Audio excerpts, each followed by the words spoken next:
Boa noite, eu estou aqui para apresentar uma pessoa fantástica.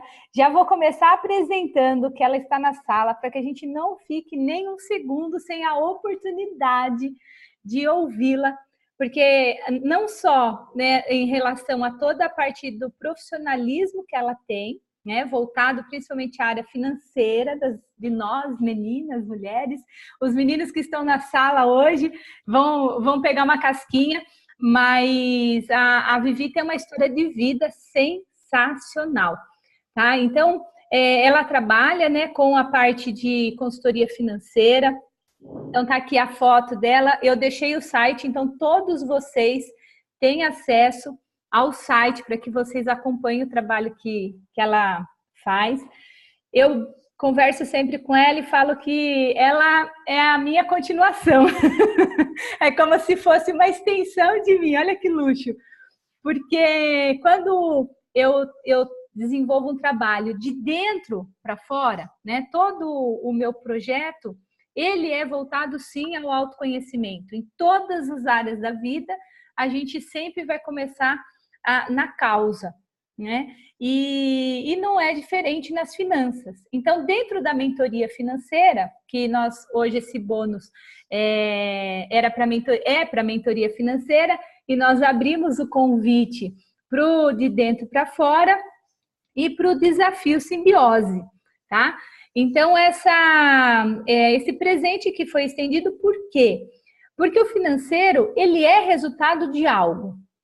E a gente vem trabalhando esses fatores internos ao longo do período, né? Tem pessoas que já têm 2, 3, 6 anos que já vem desenvolvendo, tem até mais que isso, já me acompanha e sabe que o processo é de dentro.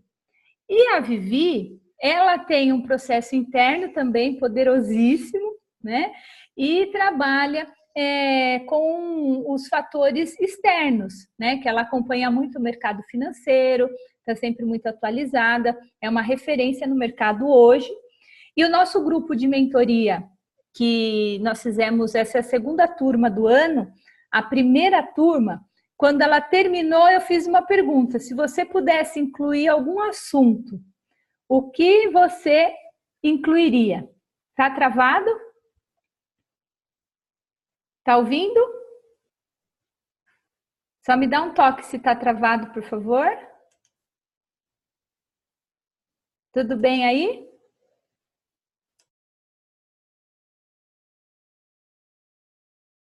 Não? Tá. Então vou continuar. Estão dizendo que não está travado. Para mim, vocês estão travados, tá? Mas os fatores que são internos, eles são importantes, porém, eles sozinhos, eles não vão fazer muito milagre, porque depois você precisa também ter conhecimento específico dos fatores externos. Oi? Caiu também?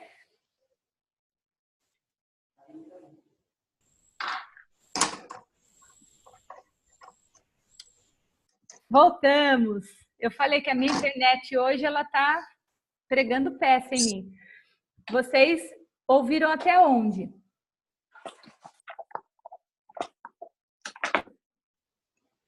Você estava apresentando ela, falando os fatores externos. Aí travou, não ouviu? Perfeito.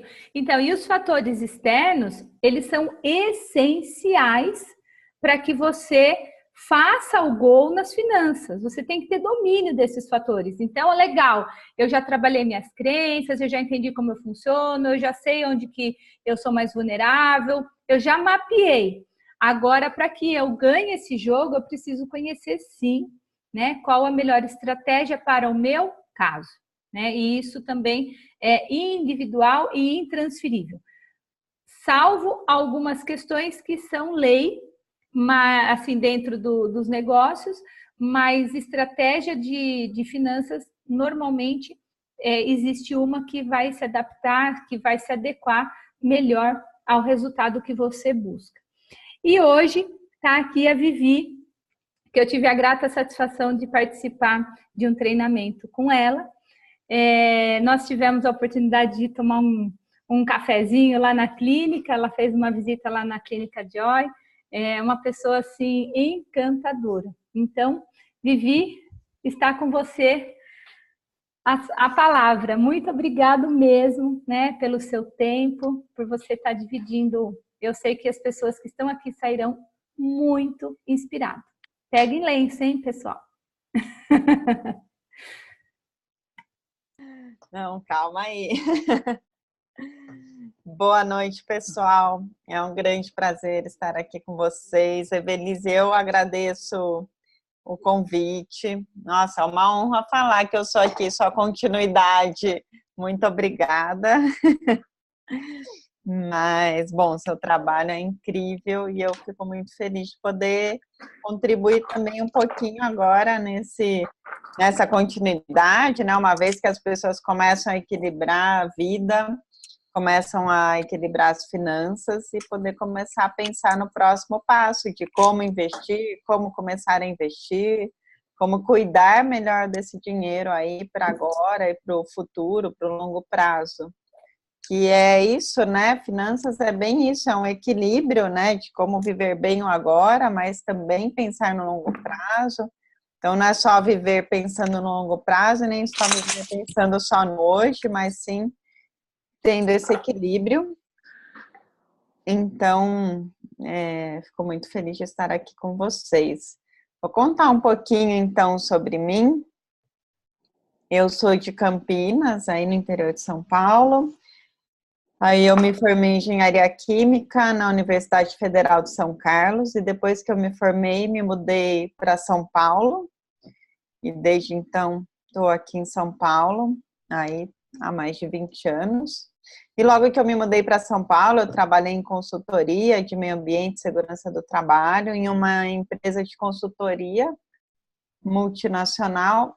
E aí eu fazia projetos em muitas empresas, fiz projetos em mais de 100 empresas, como na 3M, na GM, na Johnson Johnson e até na Petrobras, que na época era um outro nível, né? Diferente do que é agora. E ao longo desses 10 anos que eu fiz consultoria nas empresas, eu andava muito no pátio de produção, na fábrica, e eu conhecia as pessoas por trás dos números. E um dia eu conheci um senhor que já tinha ali uns 60 anos, já estava trabalhando naquela empresa fazia aí mais de 30 anos, e ele estava reclamando de tudo, estava reclamando que ele ia tirar férias, mas que isso era ruim porque era julho e isso era frio. E ele estava reclamando que ele podia chegar mais tarde do trabalho, mas que aí ele não pegava mais trânsito e não escutava o programa de rádio que ele gostava, enfim, ele reclamava de tudo. E eu ficava indignada com aquilo, né? Falava, poxa, né? Para ficar reclamando o dia inteiro, então vai fazer outra coisa, vai ficar aqui reclamando, pelo amor de Deus. E aí eu percebi o seguinte, eu percebi que ele não tinha pensado no longo prazo, que ele não tinha juntado dinheiro para se aposentar um dia. E esse, assim, né, é um fato crítico. Eu fazia as contas, falava, pô, faz no mínimo 40 anos que ele trabalha. Se ele juntasse 50 reais por mês durante 40 anos, lá na frente ia ter uma fortuna para poder realmente dar esse passo e se aposentar. Mas eu via que ele não fazia isso, que as pessoas, né, não faziam isso.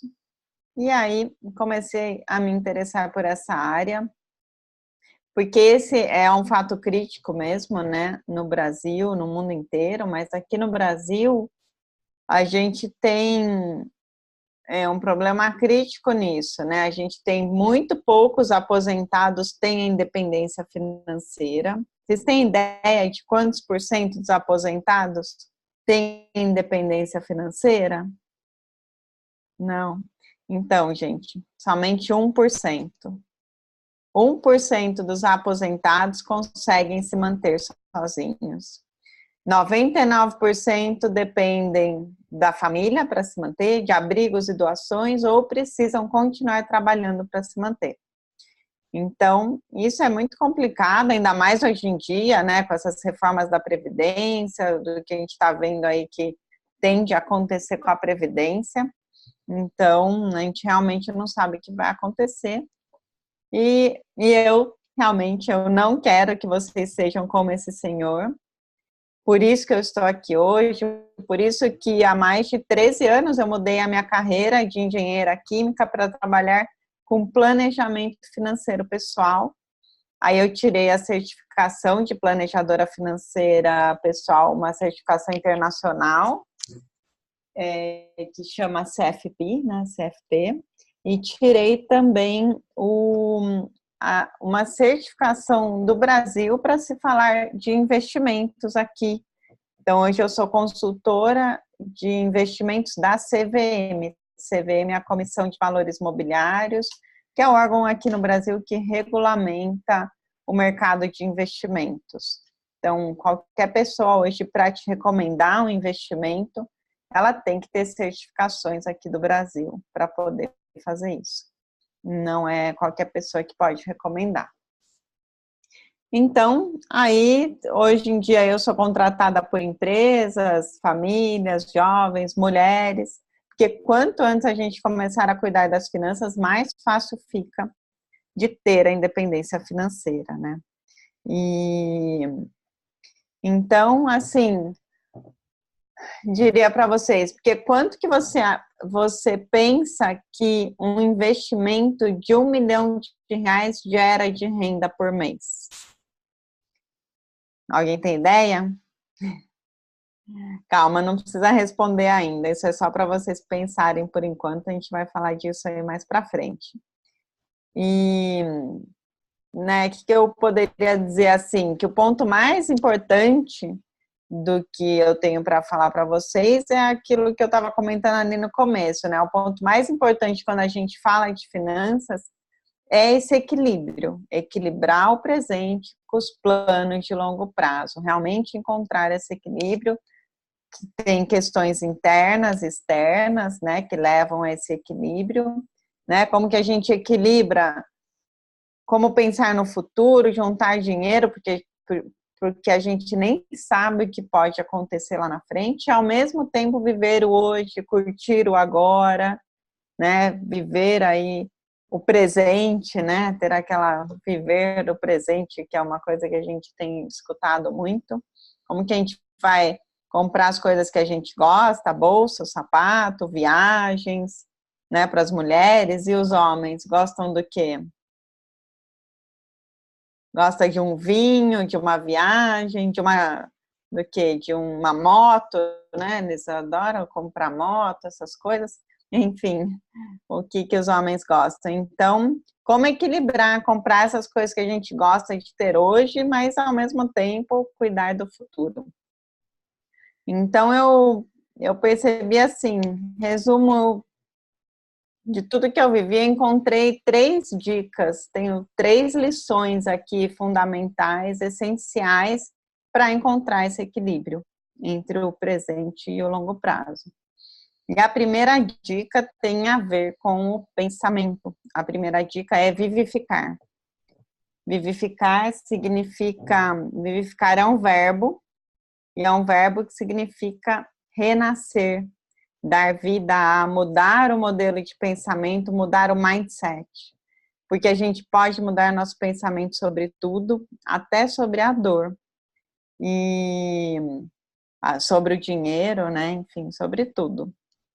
E até queria contar um pouquinho, então, um pouco da minha história pessoal, como a Evelise comentou, né? Eu tenho uma história que ilustra muito bem o que é o vivificar, que é uma história que aconteceu comigo quando eu tinha 15 anos.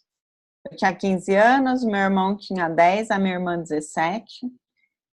E eu e minha família, nós fizemos, né, meus irmãos e os nossos pais, nós fizemos uma viagem de carro, nós fomos para Caldas Novas, em Goiás, porque os meus pais queriam que o meu irmão, Marcos, conhecesse a cidade onde ele foi concebido.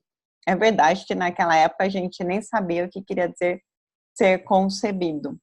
Mas na viagem de volta, na estrada, a gente teve um acidente de carro, um acidente aí bem inusitado, que O pneu que estava rodando num caminhão do outro lado da pista saiu, soltou do caminhão, cruzou o canteiro e pingou bem no meio do nosso carro e atingiu o meu irmão. Então, o Marcos morreu na hora. E esse acidente foi um grande trauma para mim, para minha família.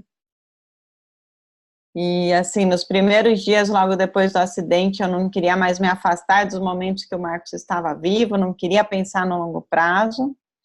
Mas aí vem as pessoas nos visitar e elas dizem, né, que o tempo é o melhor remédio, que o tempo ia nos curar, ia nos ajudar. E tanto, daí eu voltei a pensar no longo prazo, tanto que nessa época, todo o dinheirinho ali que eu ganhava dos meus pais, toda a mesada que eu ganhava deles, eu comecei a guardar para o longo prazo. E aí eu sempre tinha um dinheirinho guardado, até ganhei um apelido na minha casa nessa época, que eu era chamada de caixa forte, porque eu sempre tinha um dinheirinho guardado.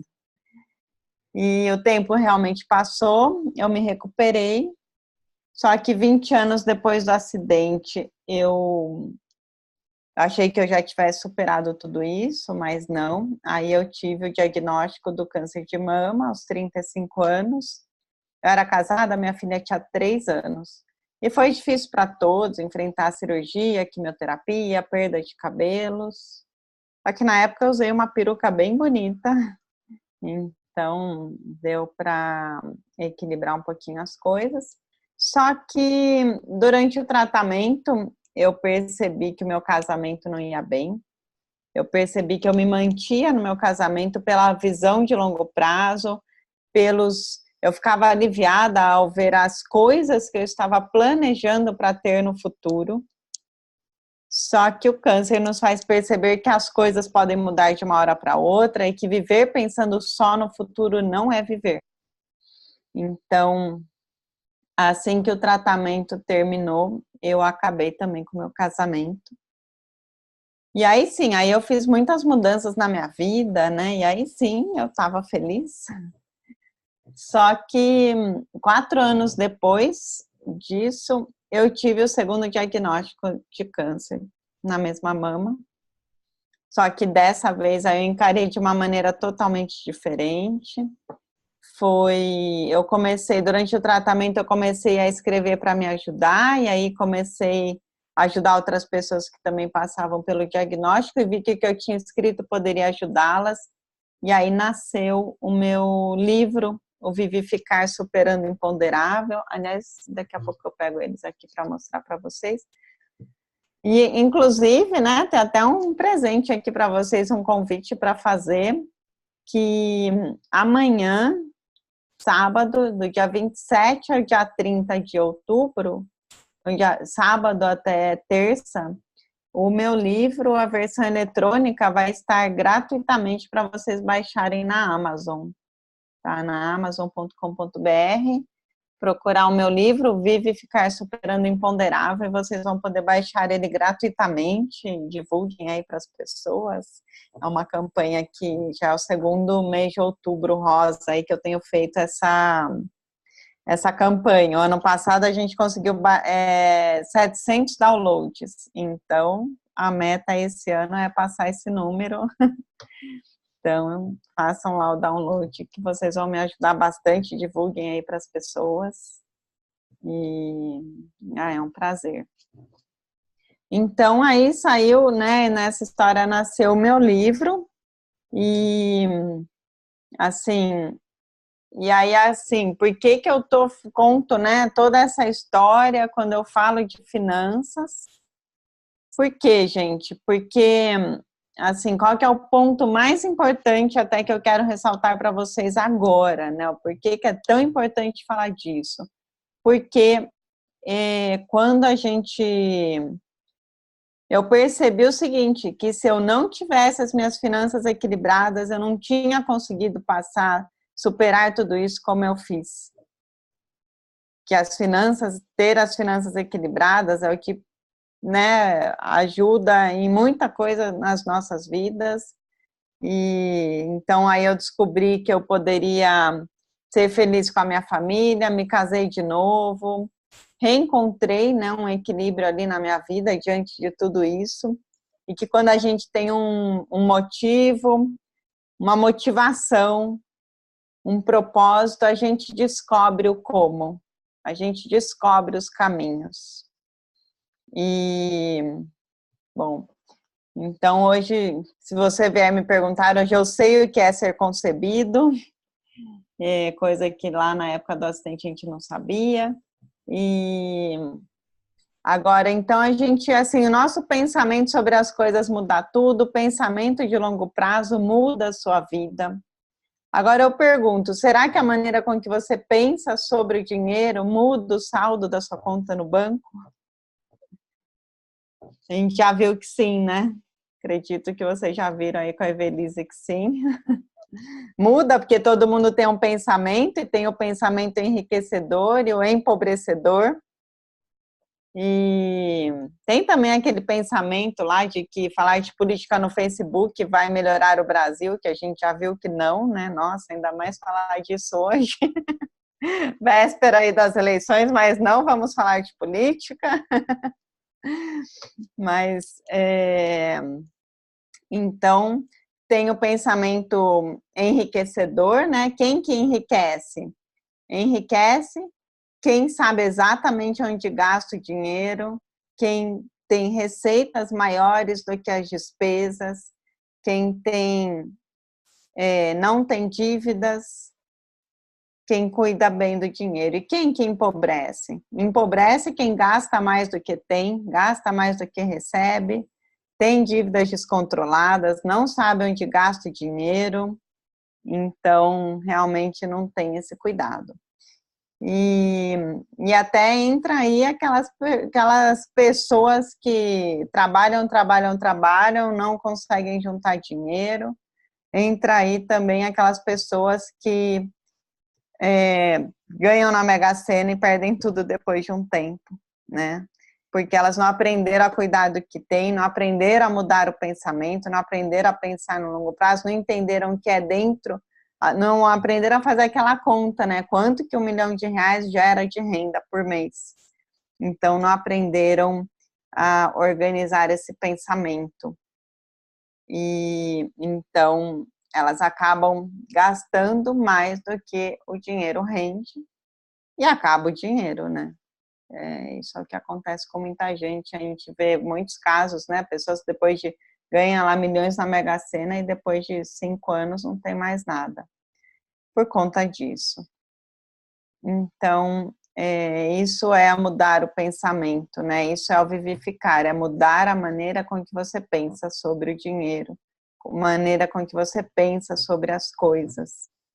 A segunda lição que eu vejo é negociar. Quando a gente fala de dinheiro, é negociar. Negociar, gente, negociar é fazer boas escolhas com o seu dinheiro, boas escolhas com a sua vida. Muita gente fala, né? Ai, mas Vivi, eu não sei negociar. Bom, claro que sabe, né, gente? Pode ser que você não saiba negociar quando se refere a dinheiro, mas a gente negocia a nossa vida toda. Quando a gente é criança, a gente negocia com os nossos pais de fazer o dever mais cedo para poder jogar o videogame depois, para poder dormir mais tarde. Quem que aqui já negociou nota de prova no namoro? Então, a gente negocia assim, e quando a gente fala de dinheiro, a gente só precisa aprender a negociar em todos os momentos que o dinheiro aparece em nossa vida, que é no momento que a gente ganha, quando a gente tem a receita do dinheiro, quando a gente vai gastar, quando a gente vai definir como pagar as compras, e quando a gente ganha, né, isso é um ponto também que vocês devem ter falado aí bastante, a gente valorizar o nosso trabalho, saber cobrar, não ter vergonha de valorizar e de cobrar o nosso trabalho. E até tem aquela história, né, o pessoal fala, eu ganho dinheiro, ganho salário, mas, gente, ganhar, né, não ganha.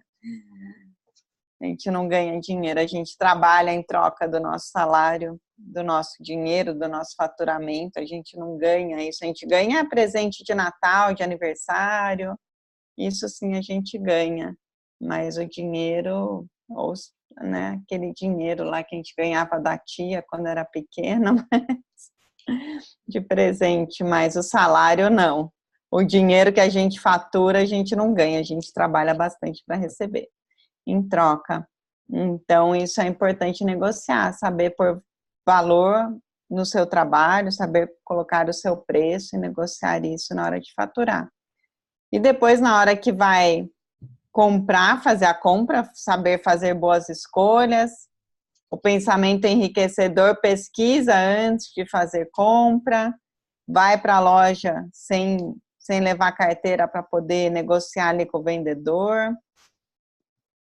E pede desconto, né? Pede desconto. E depois que o vendedor fala o desconto, pede mais desconto ainda, né? Porque tem gente que morre de vergonha de pedir desconto, porque acham que se pedir desconto vão achar que as pessoas acham que ele não tem dinheiro. E não é nada disso, né? Então a gente precisa ter, sim, pedir desconto. Não é vergonha nenhuma pedir desconto, não. Aliás, né? Hoje em dia, qualquer desconto que você pede, se você consegue 5% de desconto à vista, poxa, 5% hoje é o que a gente ganha praticamente 1 ano de aplicação financeira na renda fixa, né? Então, sim, se você pede um desconto e você consegue um desconto de 5%, isso é muito bom. Hoje a taxa de juros está 6,5% ao ano, descontando imposto de renda ali, líquido, você fica com quase 5%, um pouco mais de 5% de rentabilidade. Então, você pedir, qualquer compra que você fizer, conseguir 5% de desconto, já é muito bom mesmo. E, então, é muito importante isso, né? Definir o que você realmente vai comprar, o que é importante para você comprar. Eu gosto muito daquela frase do consumo que diz que fala sobre que a gente gasta o que não tem para comprar o que não precisa, para impressionar as outras pessoas. Então, essa frase acho que simboliza muito bem isso, e as pessoas, infelizmente, compram muitas coisas que não precisam, né? Se a gente comprasse menos coisa, já é um bom investimento isso. É uma ótima maneira de você guardar o dinheiro e ter mais dinheiro para investir nos seus sonhos, na sua vida, no futuro. Agora, uma coisa é importante, né? Depois que a gente define o que vai comprar, então a gente precisa definir a maneira de pagar, como que você vai pagar essa compra. E aí entra a questão de fazer parcelamento, de talvez fazer compras com juros, e isso é muito prejudicial para as suas finanças. Então, é importante a gente ter o dinheiro para poder comprar à vista. Tá, mas não tem desconto à vista? Ok, eu parcelo no cartão para poder aplicar o dinheiro e ter uma rendazinha daquele dinheiro enquanto eu vou pagando, mas não pagar juros na compra. Quando a gente fala de um tema, né, que a gente fala muito sobre, mas eu vou, em relação à moradia, vou comprar casa própria ou vou alugar? Não, aluguel, dinheiro jogado fora, então vou comprar, vou dar uma entrada, fazer um financiamento. Será que realmente vale a pena? Porque quando a gente faz um financiamento, você deixa de pagar o aluguel do imóvel para pagar o aluguel do dinheiro para comprar o imóvel. E às vezes o aluguel desse dinheiro é mais caro do que o aluguel do imóvel propriamente dito. Então, tem algumas simulações, planilhas aí que a gente consegue fazer e olhar, mas então se eu alugar imóvel, investir a diferença entre o valor do aluguel e o valor que seria a parcela do financiamento, em vez de eu pagar um financiamento por 30 anos, fazendo isso em 10, 15 anos, eu consigo juntar o dinheiro para comprar o imóvel à vista. Então, isso é uma coisa que as pessoas perguntam muito, e é uma coisa a se pensar, se vale a pena fazer financiamento, né? Geralmente não vale a pena, não. Quem tem financiamento, uma dica importante nesse momento, que quem tiver um financiamento imobiliário, é possível fazer uma portabilidade desse financiamento para um outro banco com uma taxa de juros menor. Então, vamos supor, se você fez um financiamento imobiliário há 2, 3 anos atrás, quando a taxa de juros era de 14% ao ano, hoje em dia que a taxa de juros é de 6,5% ao ano, a taxa de juros do financiamento também caiu. Então, se você tem uma taxa de juros de um financiamento a 12%, hoje você consegue renegociar isso ou portar para um outro banco, pagando uma taxa de 9,5% ao ano, ou seja, já é 2,5% a menos ao ano. Num financiamento de 20, 30 anos, nossa, é muito dinheiro. É bastante dinheiro que você vai economizar. Então, se você tem um financiamento, vale a pena pesquisar qual que é a taxa, aquele custo efetivo total do seu financiamento, CET, e poder migrar isso para um outro banco com um custo efetivo total menor. Se for 1% a menos ao ano, já faz uma grande diferença, né? Então, vale a pena dar uma olhada nisso. E tem um outro ponto que eu gosto de comentar um pouquinho da grande cilada do nosso orçamento. A maior cilada do nosso orçamento são os cálculos que a gente faz de cabeça. Então, muito cuidado com isso. Talvez já aconteceu com você, sabe quando você tem uma nota na carteira, uma nota de R$100, aí de repente você gasta 10 aqui, 20 ali, a hora que você olha não tem mais nada, né? Outro dia numa palestra uma pessoa falou, não, a hora que você gastou, trocou a de R$100 por 10 de 10, já acabou o dinheiro. Porque daí a gente já perde o controle, né? Então, porque tem gente que chega em casa, olha na carteira, cadê o dinheiro, né? Acha até que perdeu o dinheiro. Mas realmente vai gastando aqui e ali, a gente não percebe. E se a gente não anotar, né, não tiver um controle maior, a gente perde a conta mesmo, né? Nossa cabeça não tem a capacidade de guardar tudo. A gente tem os dois lados, o pensamento rápido, o pensamento devagar, que o pensamento rápido ele age, ele gasta, ele vai fazendo as coisas ali no impulso, na emoção, e a gente não percebe. Então, essa é uma questão muito importante para ficar atento em relação a como usar o dinheiro. E porque mais importante do que ter dinheiro é o que você escolhe fazer com ele, né? E essa é uma escolha sua. E a terceira lição é investir, que é um dos temas aí principais que a Evelise pediu para eu falar, sobre investimentos. Muita gente não investe porque acha que tem pouco dinheiro para investir. Mas a gente se esquece que tudo começa com para eu construir uma fortuna de R$1 milhão, começa com o primeiro real investido, com o primeiro R$10 investidos, R$100 investidos. Não tem jeito, não tem como. As pessoas às vezes ficam querendo fazer o dinheiro rápido e achar que algum dia vai ganhar R$1 milhão da noite para o dia. Não, é através de uma construção de R$1, 1 mais 1, né? Aliás, né, costumo muito fazer umas contas, peço para as pessoas fazerem a seguinte conta. Quanto que é 1 vezes 0? 0? Quanto que é 100 vezes 0? 0. Quanto que é 1000 vezes 0? 0. Agora, quanto que é 1 vezes 1? 1. E quanto que é 1000 vezes 1? 1000. Então, quer dizer que se, enquanto eu continuar investindo 0, é 0 que eu vou ter de resultado. Mas se eu mudar para 1, isso muda a sua realidade, né?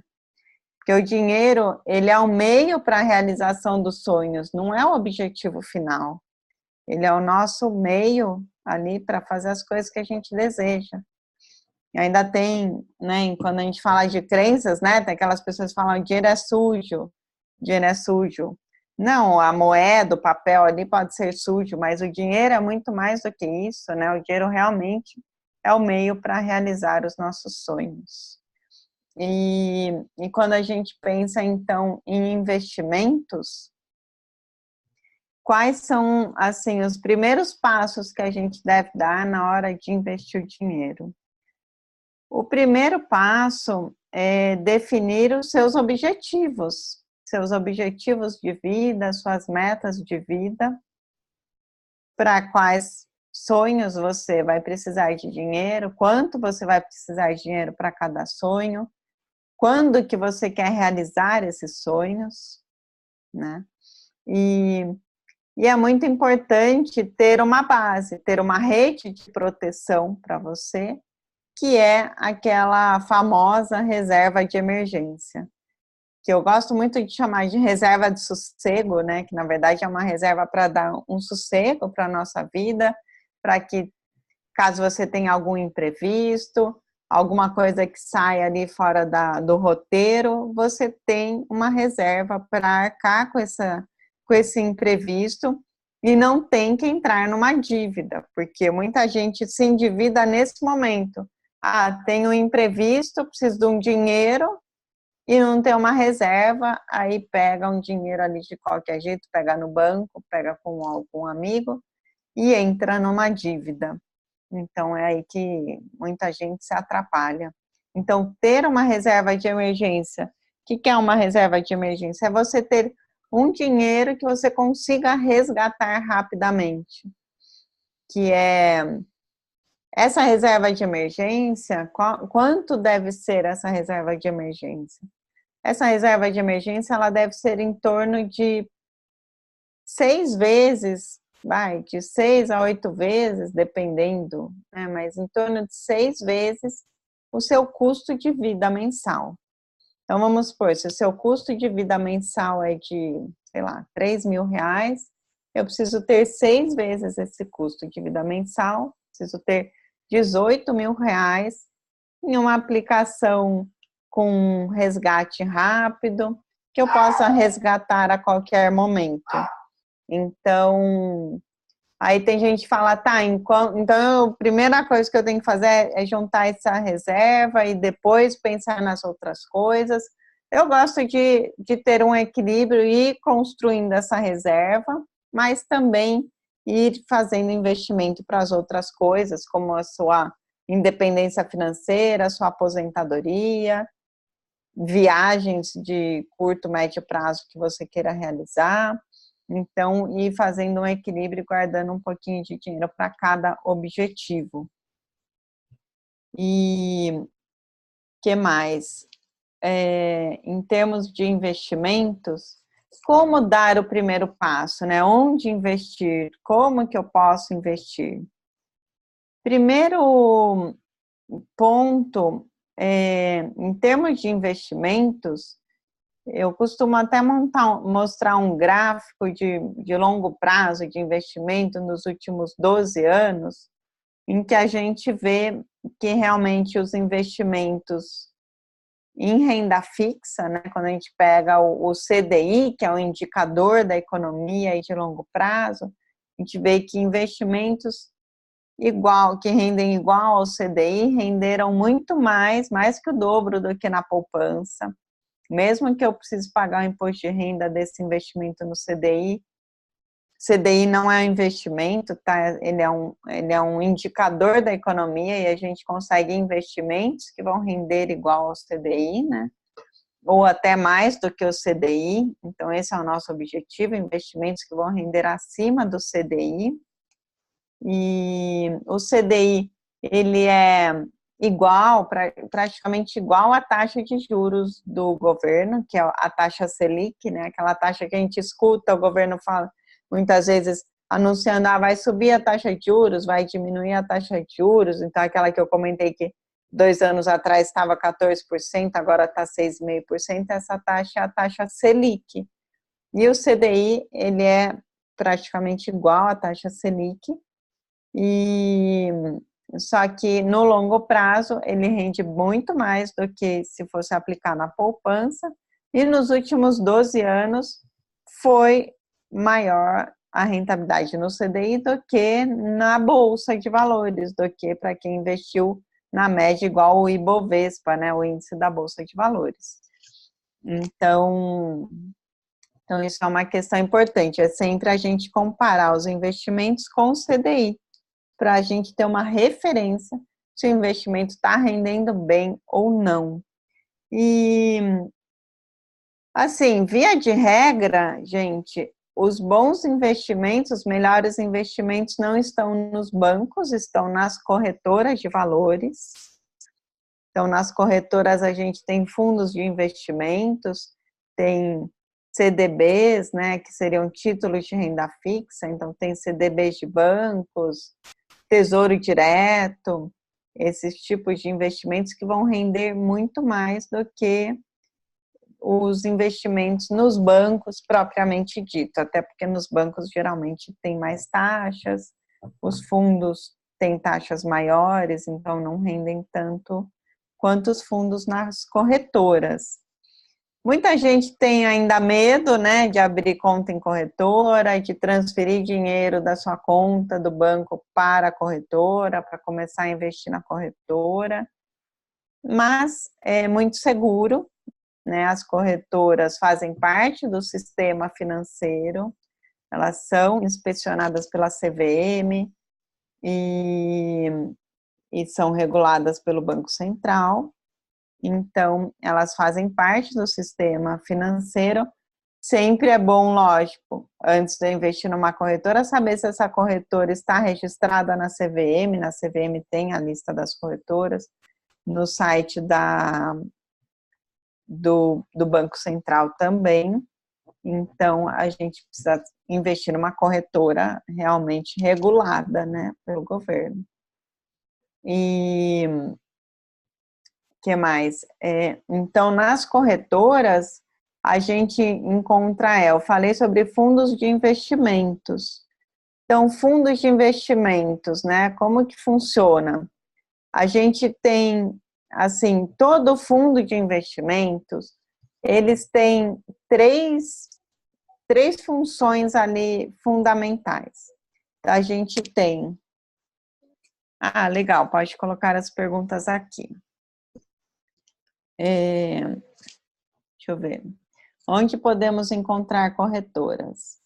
Olha, uma boa maneira, Soraya, de encontrar corretoras, a gente tem uma lista de...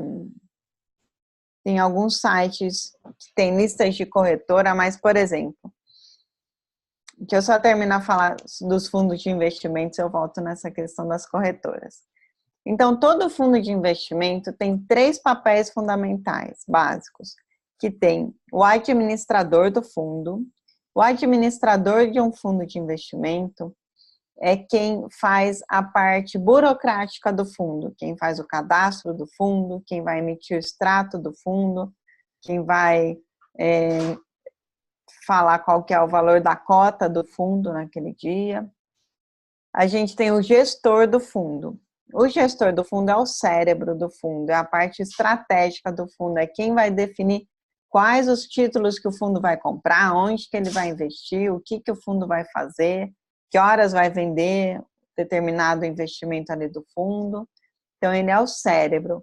E o terceiro papel é o custodiante. Custodiante é onde que está o dinheiro do fundo, em qual instituição que o fundo tem conta e onde está esse dinheiro e os títulos do fundo custodiados. Então, agora, quando eu pego um fundo de um banco, né, de varejo, sei lá, do Itaú, então o fundo do Itaú, o administrador é o Itaú, o gestor é o Itaú e o custodiante é o Itaú. Mas tem fundos que essas 3 empresas são diferentes. Então, eu tenho um fundo, por exemplo, um fundo da Azequest, que eu tenho que o administrador do fundo da Azequest é o BNY Mellon, que é o Banco de Nova York. O gestor é o Azequest. Então, o Azequest, ela é só uma gestora independente, ela faz só a parte estratégica do fundo. E o custodiante do fundo pode ser o Bradesco, por exemplo. Então, eu tenho daí 3 empresas diferentes ali na estrutura do fundo. Então, é possível a gente investir em fundos de gestores independentes, e como o fundo de uma gestora independente, ela tem essas 3 empresas ali envolvidas, ela tem uma eficiência maior, ela tem uma taxa de administração menor e vai ter uma rentabilidade melhor. Então, esse é um tipo de fundo que a gente consegue investir através de uma corretora de valores. Então, ele é bem interessante. Por exemplo, esse AZQuest, até inclusive que eu falei, o AZQuest LUCE, por exemplo, LUCE, LUCE, ele é um fundo que a gente encontra nas corretoras, que ele vai render 105% do CDI, né? Vai render acima do CDI, e o prazo de resgate dele é de 1 dia, então ele é relativamente conservador, fácil da gente aplicar e interessante. Vamos falar então. Vivi, deixa eu só pedir um favor para você. Tá. Como assim, muitas pessoas que estão aqui no grupo não sabem nem o que é corretora, né? Tá.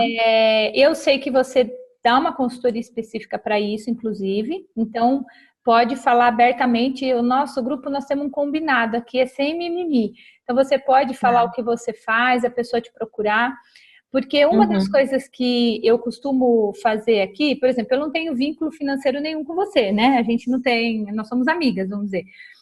Eu convidei você para vir aqui porque eu confio no seu trabalho e porque quando a gente está aprendendo, às vezes acontece da gente tomar algumas decisões que depois a gente se arrepende.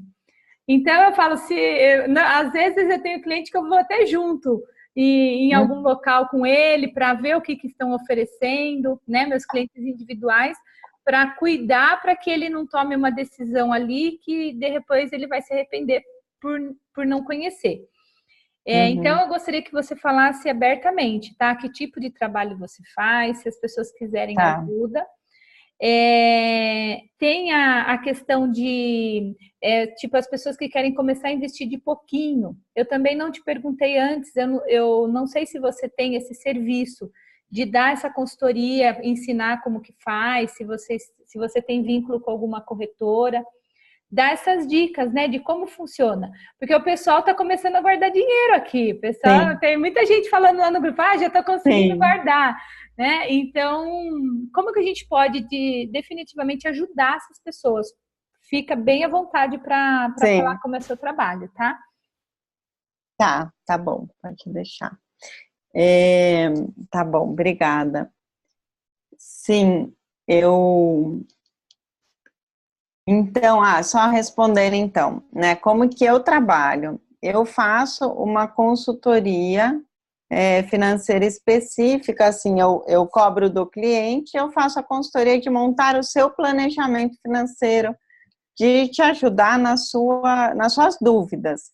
Então, eu monto um projeto, são 5 horas de consultoria, 10 horas de consultoria, e aí eu te ajudo a montar o seu projeto financeiro, quais são os seus objetivos, como que está o seu orçamento, que é um trabalho aí que vocês já fizeram, mas a gente consegue ver, dentro do meu orçamento, quanto eu consigo guardar por mês, quais são os meus objetivos, o prazo dos objetivos, e a gente começa a ver, então, por mês você precisa guardar quanto para cada objetivo, e a gente define onde você vai investir. E aí, depois, essa implementação de onde você vai investir, aí eu posso te recomendar, eu tenho um parceiro daí que te ajuda a implementar esses investimentos, ou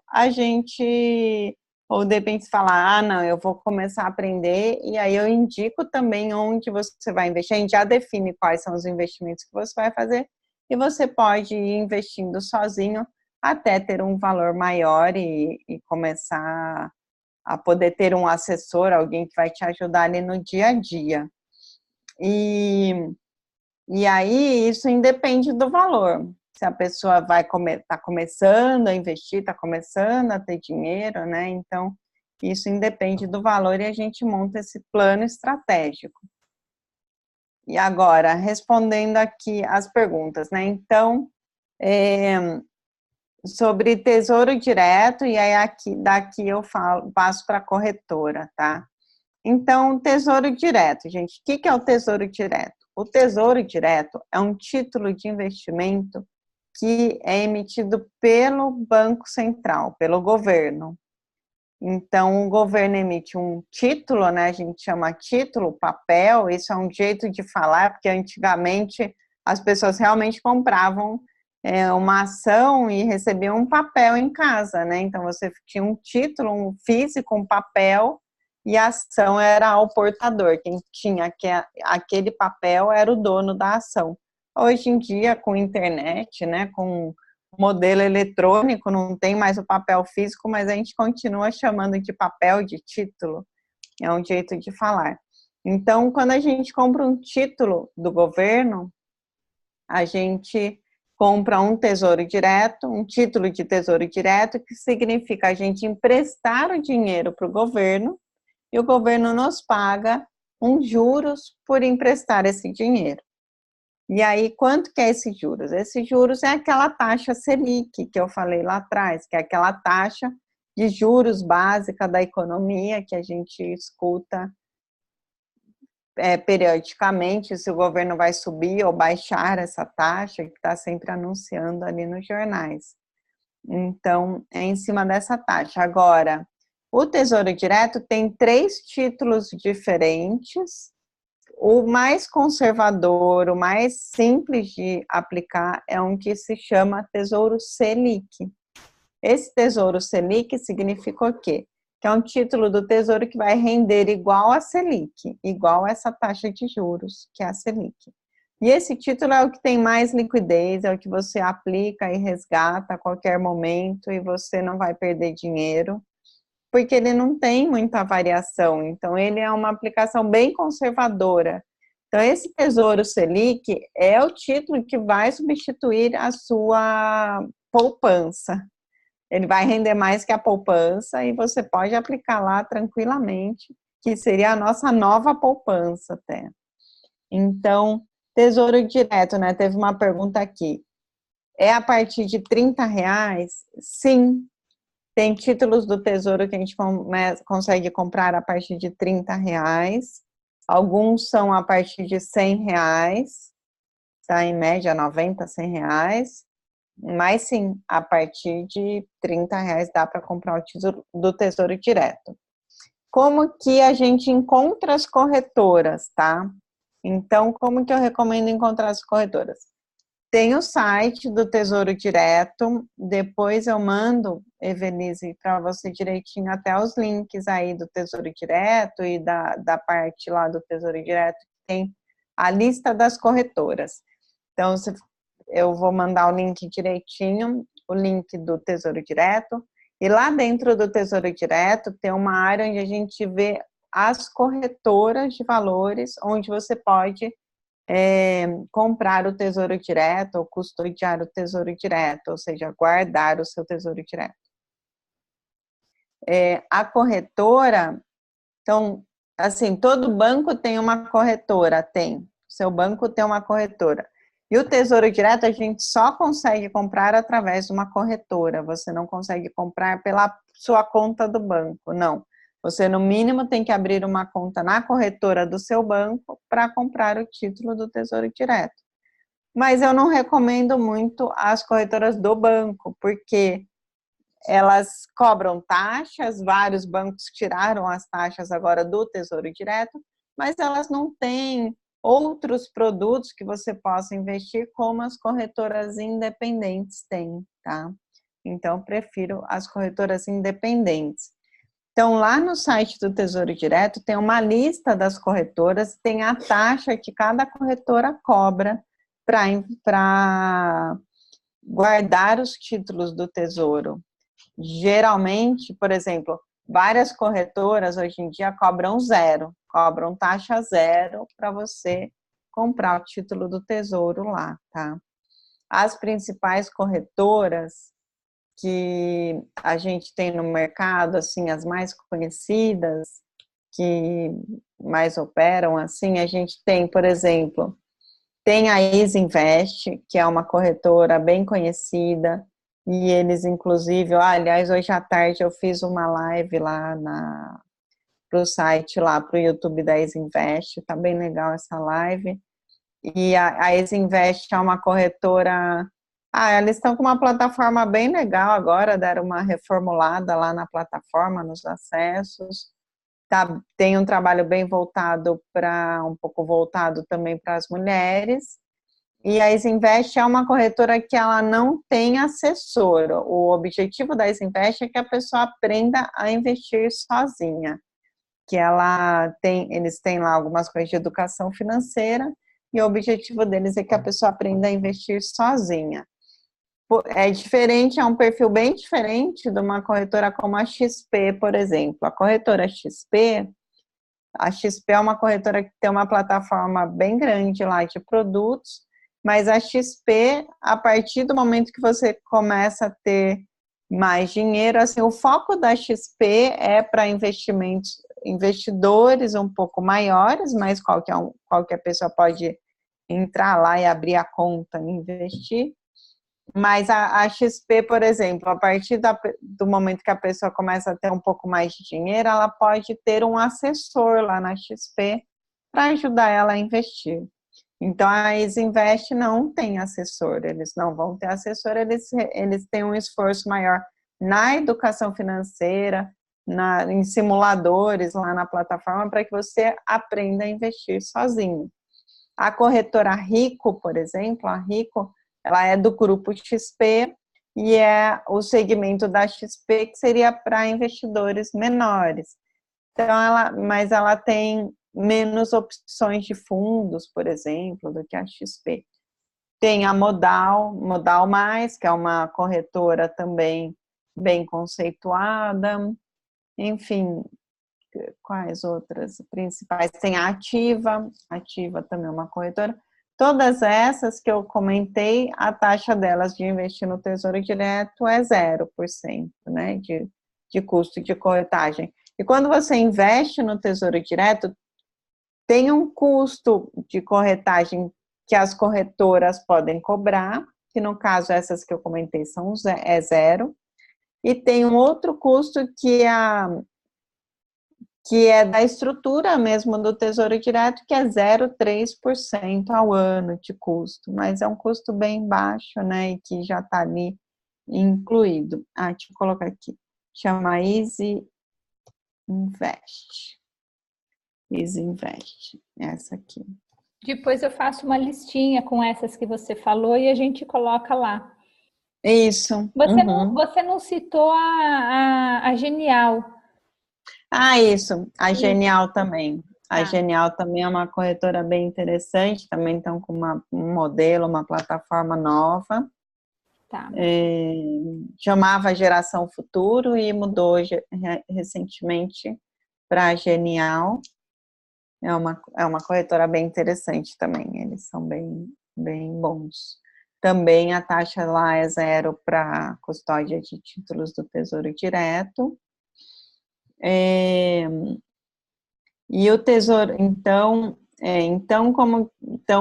essa lista de corretoras que tem lá no site do Tesouro Direto já é um bom caminho para se escolher as corretoras, que a gente sempre vai escolher também. As corretoras têm taxa 0 para Tesouro Direto, aí já começa a ter um filtro, né? Tem corretora que é mais voltada só para operar ações, como é o caso da Clear, que também é do grupo XP, mas aí é mais para, né, títulos ali de ações especificamente, então nem tem fundos lá para investir. Então, geralmente é bom a gente pegar uma corretora que tem um pouquinho de cada coisa, acaba sendo mais interessante. Deixa eu ver uma coisa.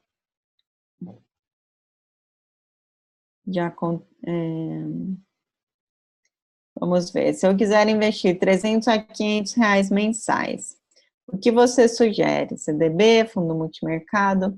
Então, Ana Helena, é o seguinte, o principal, como que eu posso te falar onde investir? Primeiro eu preciso saber para que é esse dinheiro. Esse dinheiro é para começar a investir porque hoje você não tem nada e você está começando, ou já é para um objetivo específico, é para alguma coisa mais de longo prazo, é para alguma coisa de curto prazo. Então, vou comentar um pouquinho em termos de prazo. Então, vamos supor, se é para alguma coisa de curto prazo, vamos supor, é para um objetivo para daqui 1 ano e meio, daqui 6 meses, ou mesmo para uma reserva de emergência, por exemplo. Olha lá, legal, para reserva de emergência.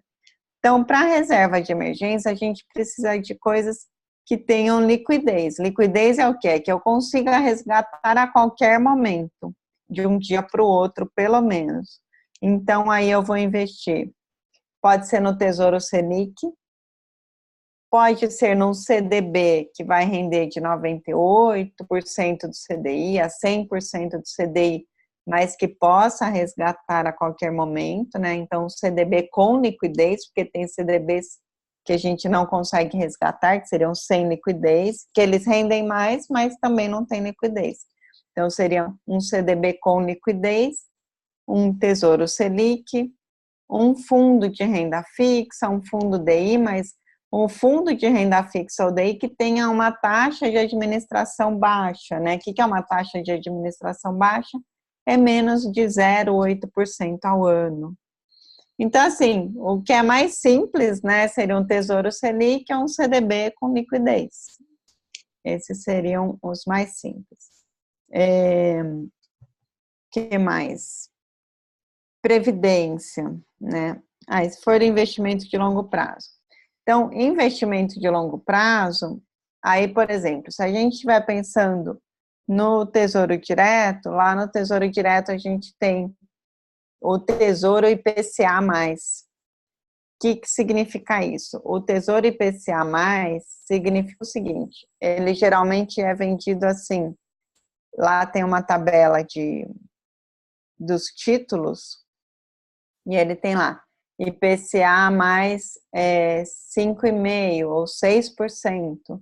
Significa o quê? Que o título que é IPCA mais 6, por exemplo, ele vai render 6% ao ano, mais IPCA. IPCA é o que é inflação. Vai render inflação mais 6% ao ano.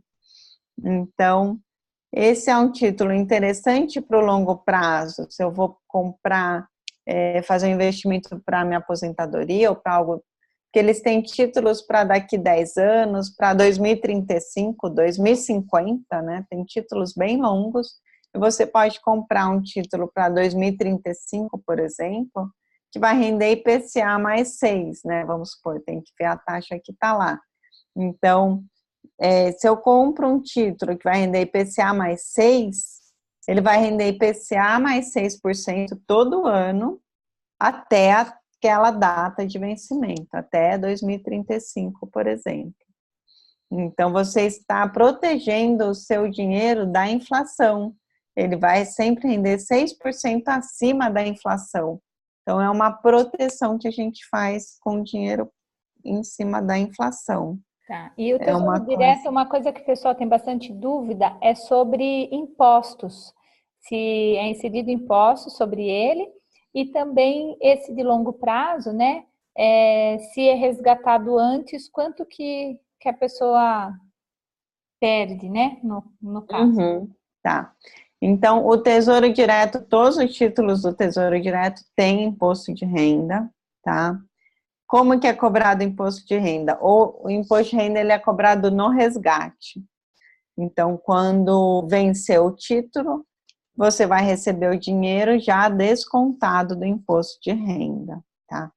E se eu resgatar antes do vencimento? Um Tesouro Selic, por exemplo, o Tesouro Selic, que é aquele mais tranquilo, mais conservador, não tem problema nenhum, você não vai perder dinheiro se você resgatar antes.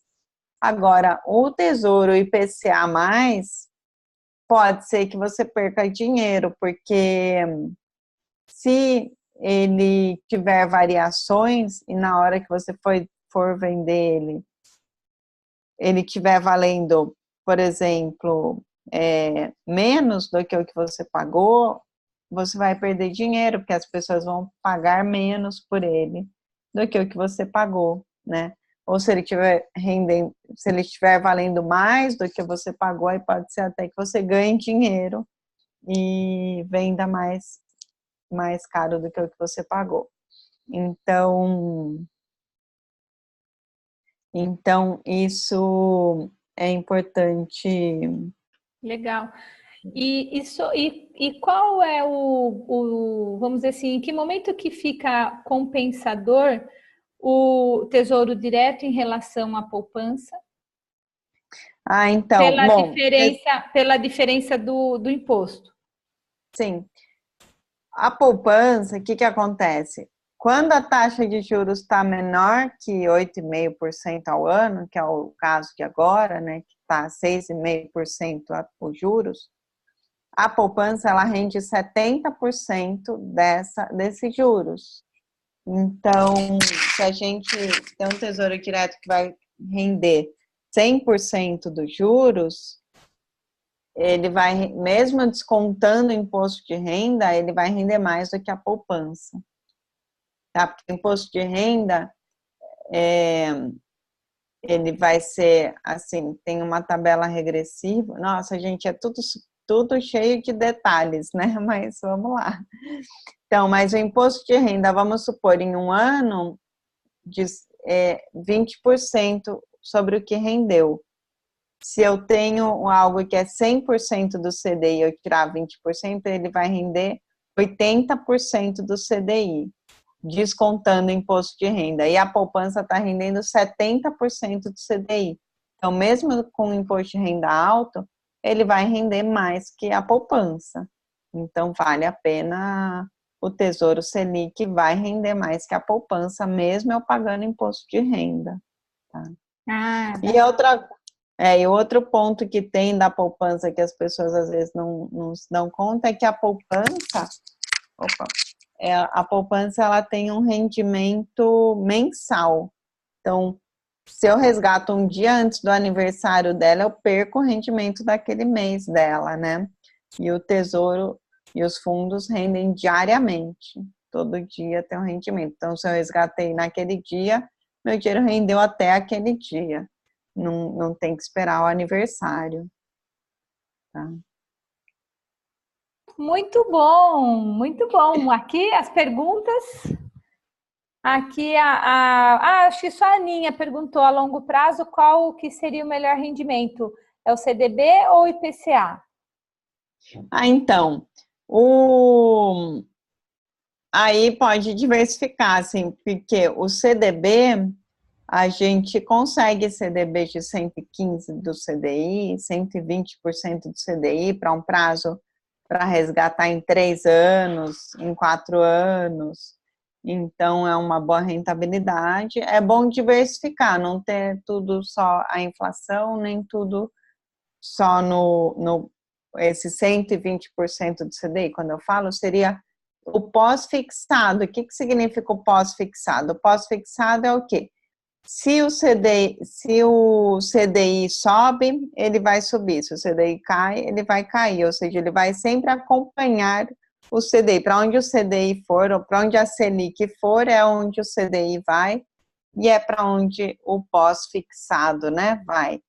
Tem alguns momentos que vale a pena também acompanhar o que a gente chama de pré-fixado, que é o CDB, por exemplo, pré-fixado.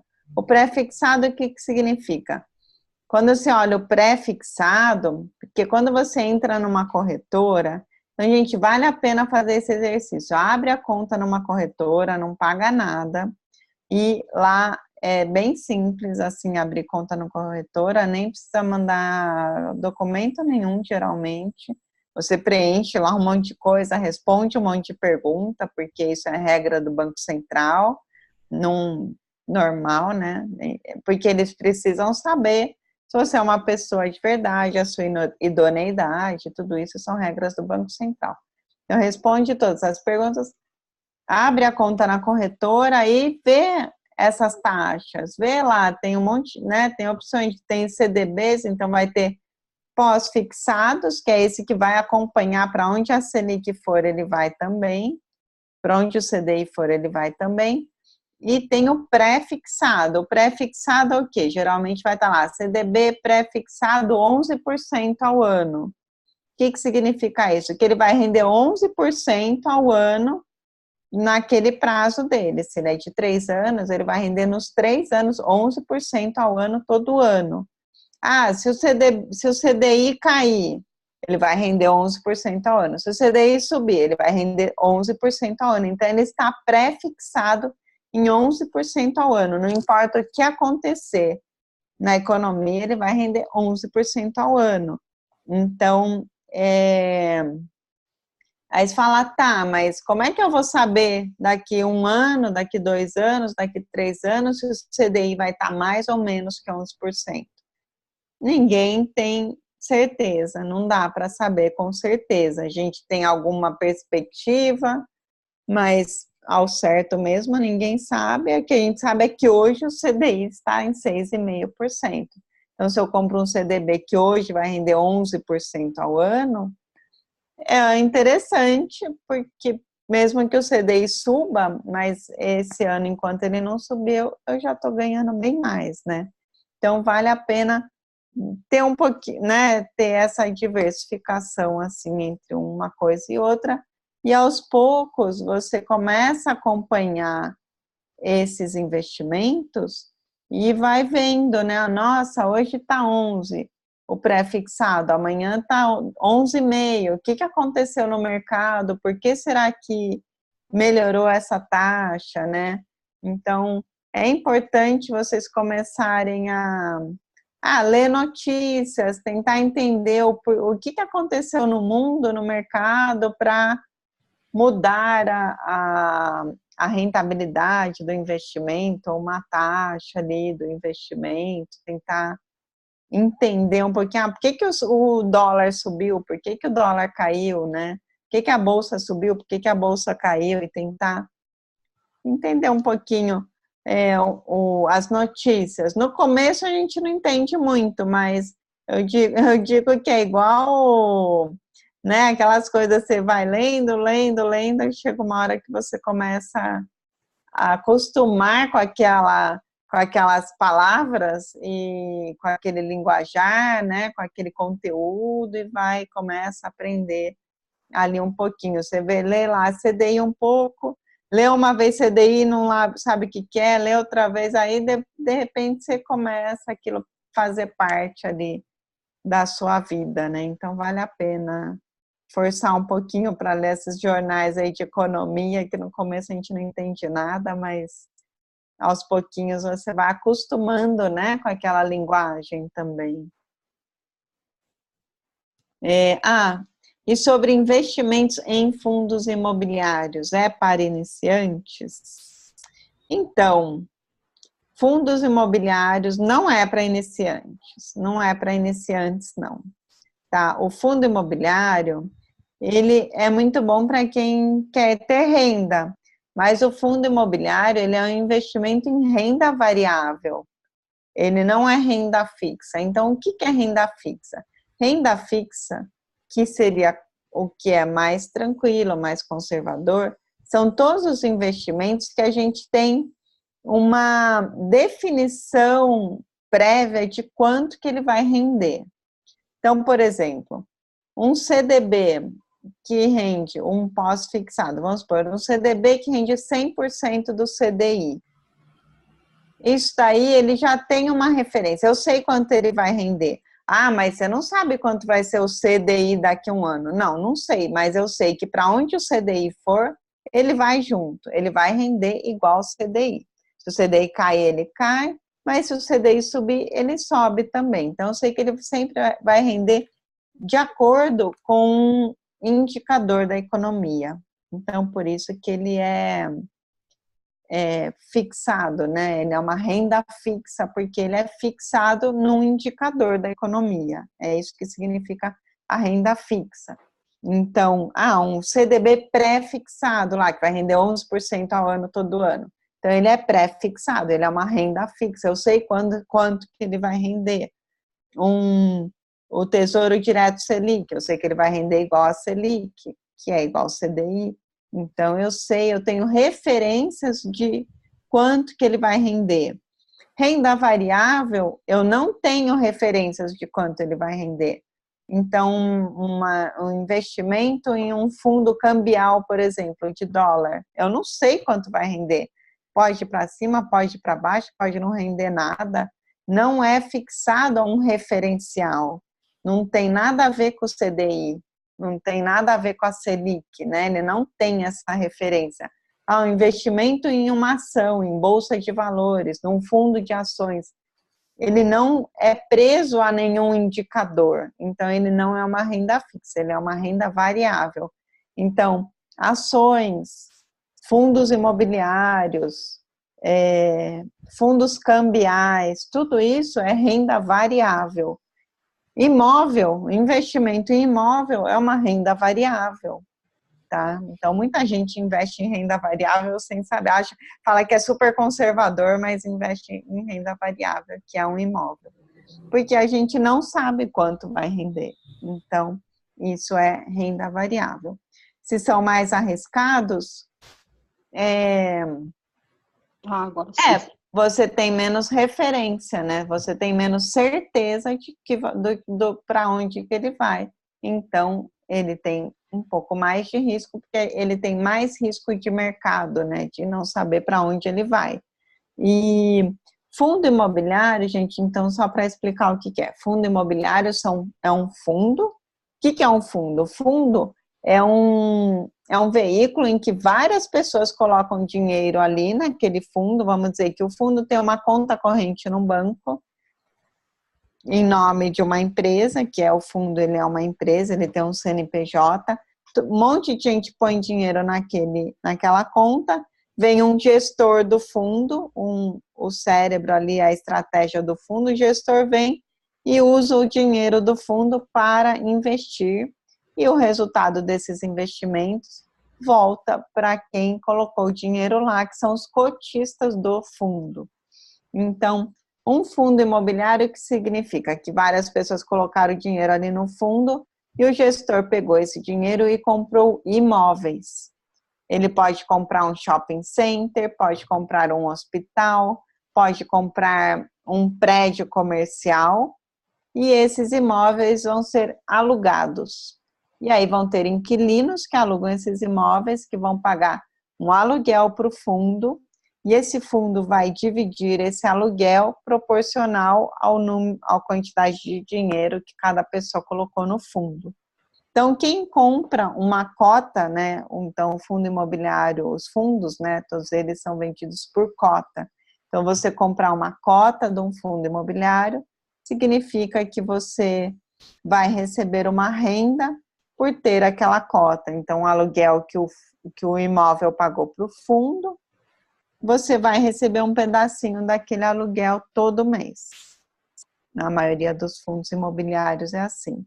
Então, você recebe um aluguel, quanto que é o aluguel? Então, aí tem lá uma lista de fundos que vai dizer, então, geralmente, por exemplo, geralmente eles dizem assim, para cada cota você vai receber 60 centavos de aluguel. Então, se eu tenho 100 cotas, eu vou receber, quantos? 60 reais. Entendi. De renda.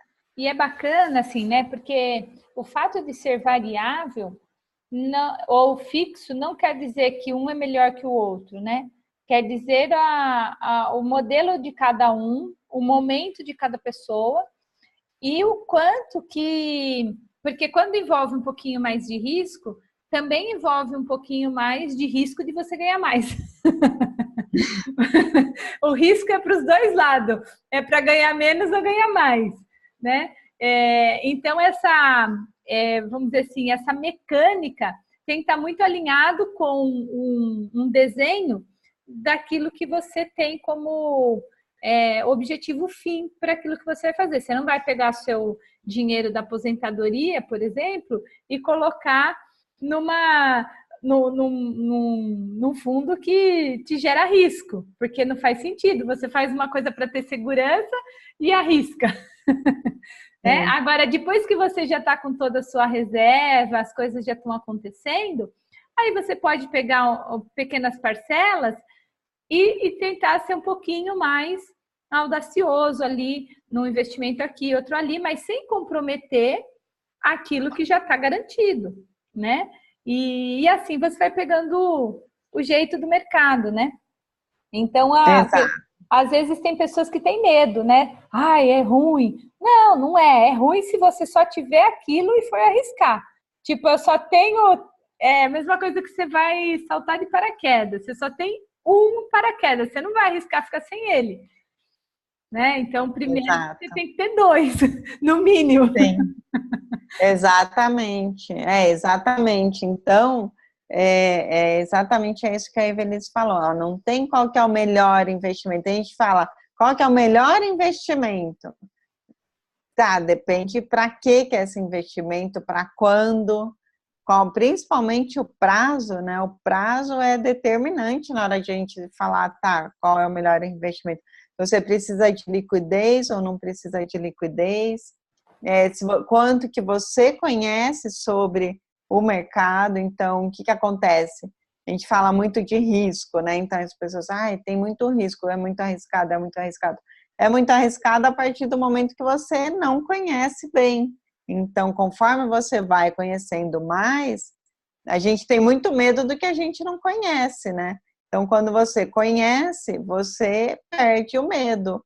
E aí deixa de ser tão arriscado, porque você começa a entender qual é o risco que você está correndo, né? O que é ser arriscado. Então, a partir do momento que você vai entendendo mais, boa, Soraya.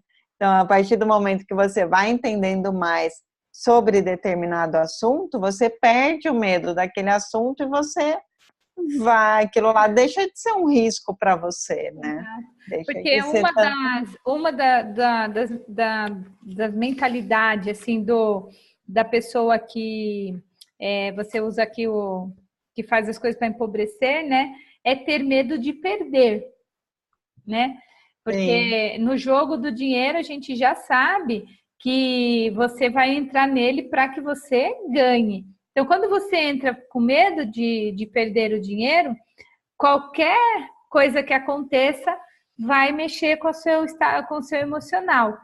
E aí o ciclo ele se interrompe, né? Quando volta um pouco para o tema que eu abordo, eu sempre falo muito que nós vivemos de forma cíclica, né?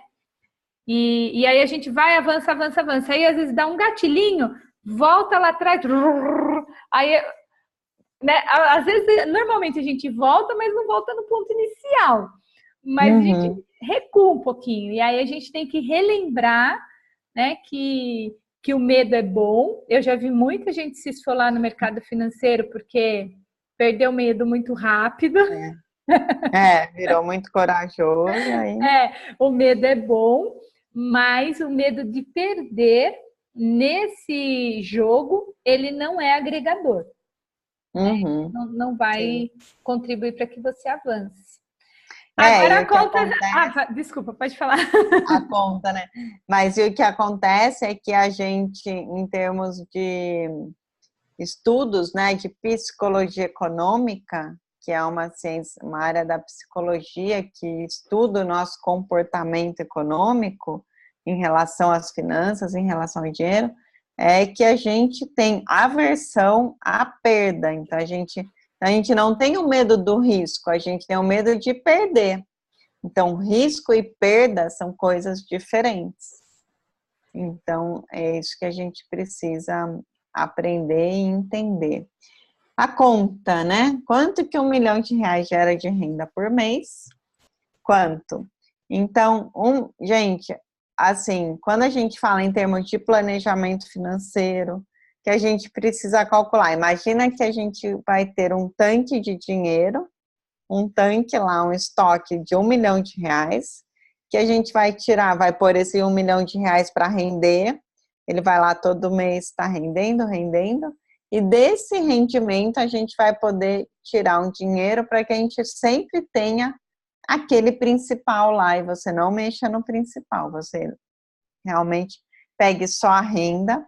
Só que dessa renda a gente tem que deixar um pouquinho lá no principal, por quê? Para equilibrar a inflação, para que no longo prazo a gente não perca o poder de compra daquela renda e daquele dinheiro. Então, um pouquinho.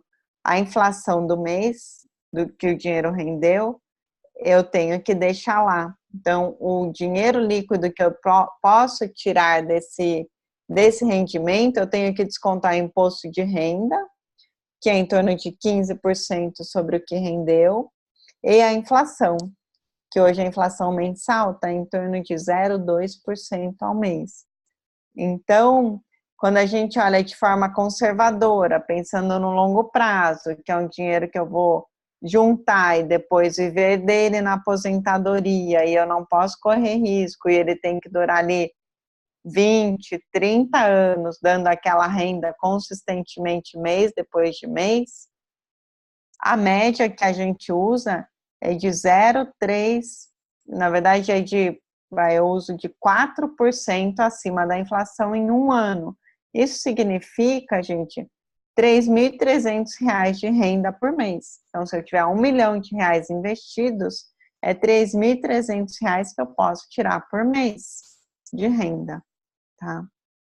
Então, se eu quero uma renda de 10 mil por mês, então eu preciso ter o triplo disso, eu preciso ter R$3 milhões investidos para ter essa renda.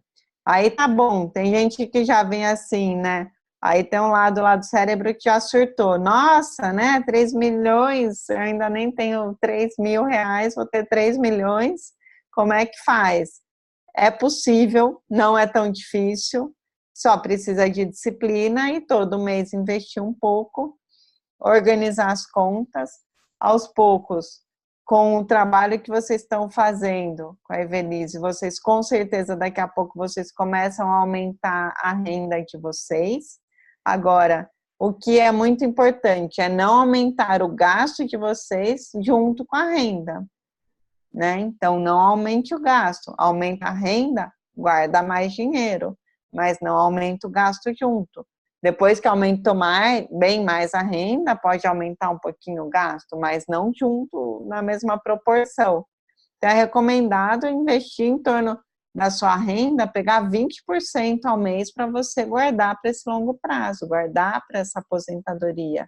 E aí, ao longo do tempo, você vai juntando dinheiro, e esse dinheiro vai rendendo juros sobre juros sobre juros, e aí você vai aprendendo a investir cada vez melhor, e você vai chegando lá, você vai chegar no seu 1 milhão, no 2 milhões, no 3 milhões, que você precisa ajustar também o seu mindset e não achar que às vezes, né, tem gente que acha que, então fulano ganha R$1 milhão, está com a vida ganha.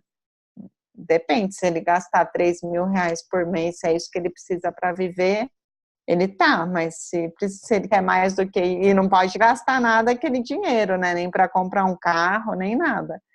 Então, mas se precisa de uma renda maior, se quer comprar outras coisas, é um valor maior que precisa, e a gente precisa ajustar o nosso mindset para chegar, sim, nesses valores. Não é impossível, é possível, a gente precisa só viabilizar, enxergar como chegar nesses valores, porque é possível, tá? Não é tão difícil, precisa de disciplina, dedicação e cuidar bem, né, dessa receita, aumentar a receita, manter o gasto ali mais baixo, mas é possível sim, é bem possível.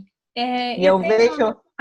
Pode falar. Não, eu ia até complementar, eu vejo pessoas, eu lembro uma vez eu fiz um trabalho para um médico que ele tinha acabado de sair de um monte de dívidas, e é um médico que ele era funcionário ele fazia exame de ultrassom, esse tipo de coisa, ele era funcionário de um laboratório, né, esses médicos que ganham super bem, mas ele tinha acabado de sair de um monte de dívidas, quando ele me procurou, ele tinha R$3.000 para começar a investir, e a gente montou uma estratégia e ele começou a ver que então ele precisava guardar mais dinheiro, ele começou a guardar 50% da renda dele e em 8 anos ele tinha juntado 1 milhão.